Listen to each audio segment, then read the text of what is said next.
نحمد ونصلي على رسوله الكريم أما بعد أعوذ بالله من الشيطان الرجيم بسم الله الرحمن الرحيم كل نفس ذائقة الموت وجاء في الحديث إذا جاء الأجل لطالب علم وهو على هذه الحال مات فهو شهيد আজ সকালে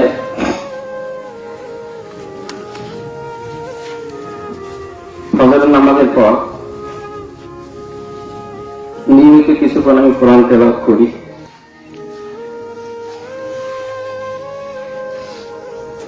তো আজকেও সকালে কোরআন তেলাওয়াত করিয়া ওইখানেই বসেছিলাম, হাতে কোরআন শরীফ ছিল। এলান হলো একটি শোক সনদ শুনলাম। শোক সংবাদকে সবগুলোই খেয়াল করে শুনি, কে দুনিয়া থেকে বিদায় নিল। কিন্তু যখনই শুনলাম আমাদের শ্রেণীর ছাত্র ইয়াকুব আর দুনিয়াতে নাই, দুনিয়া থেকে বিদায় নিয়েছে, বিশ্বাস হইতেছিল। অনস্তাদের কাছে ফোন দিলাম, ঘটনা সত্য, এই এখন ইত্যাদি স্বীকার করছে। যাই হোক, নিয়োগ করলাম এখানে আসা। আর অনেকেই ছিল ব্যস্ততার কারণে, অনেকে একজনের ছেলে অবশ্য হাসপাতাল নিয়ে গেছে, আসতে পারে নাই।